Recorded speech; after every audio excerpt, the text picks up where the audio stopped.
सबसे पहले बड़ी खबर, वाराणसी में बीजेपी के मुख्यमंत्रियों को कॉन्क्लेव शुरू हो चुका है और प्रधानमंत्री मोदी 12 राज्यों के मुख्यमंत्रियों के साथ बैठक कर रहे हैं। इस मीटिंग में विकास के कामों के साथ चुनावी रणनीति पर मंथन होगा। ये बैठक दोपहर 2 बजे तक चलेगी।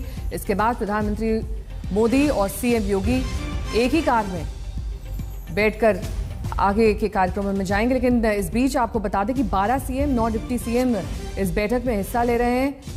विकास के कामों का खुद सीएम जायजा ले, किस तरीके से ये काम आगे बढ़ रहे हैं, कहां तक पहुंचे हैं, इन सभी बातों पर इस बैठक में चर्चा की जाएगी।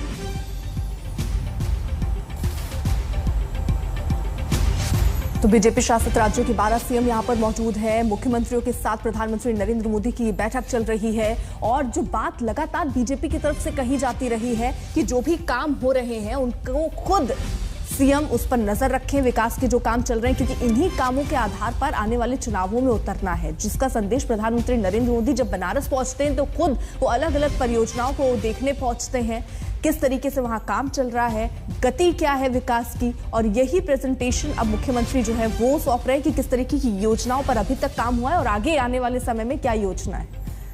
हिमांशु मिश्रा हमारे साथ, हमारे सहयोगी इस वक्त जुड़ चुके हैं। हिमांशु, किस तरीके की जानकारी अभी तक जो ये बैठक चल रही है, कौन कौन से राज्यों के मुख्यमंत्रियों ने अपना प्रेजेंटेशन दे दिया है?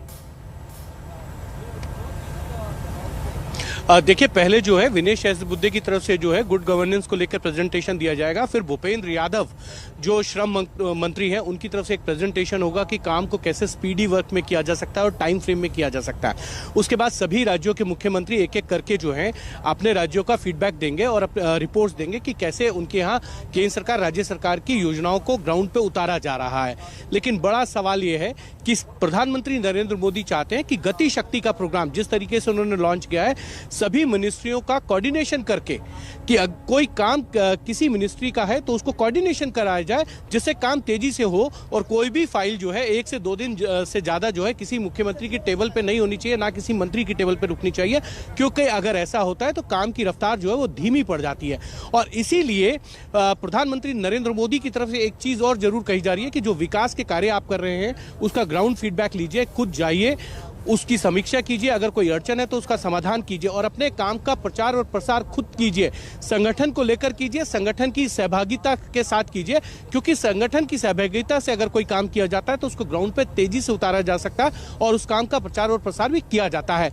और यही कारण है कि 5 राज्यों के विधानसभा चुनाव है और प्रधानमंत्री नरेंद्र मोदी की तरफ से यह साफ कह दिया जाएगा कि आपको अब संगठन को साथ लेकर ही काम करना है। अगर आप संगठन के काम को साथ लेकर नहीं काम करेंगे तो चुनाव में उसका नुकसान जो है आपको हो सकता है। जिस तरीके से 2018 के चुनाव हो, 2019 में विधानसभा चुनाव हो, उनमें इसी तरीके के नुकसान बीजेपी को हुए थे कि संगठन अलग काम करता था, सरकार अलग काम करती थी। वो प्रधानमंत्री नहीं चाहते हैं और इसीलिए वो चाहते हैं कि संगठन और सरकार रेल के 2 पटरियों की तरह लौटेंगे आपके पास। ऐश्वर्या भी हमारे साथ जुड़ेंगी, उनसे भी जानकारी लेंगे। लेकिन इस बीच आपको बता दें कि काशी में आस्था के रंग के बाद सियासी तड़का भी खूब लग रहा है। प्रधानमंत्री ने बाबा के दरबार और औरंगजेब बनाम शिवाजी किया, तो वहीं अखिलेश ने भी भगवान के सामने झूठ बोलने का आरोप लगा दिया। सुबानी जंग यही नहीं थमी है, जिन्ना और गन्ना के साथ निजी हमले भी अब शुरू हो गए।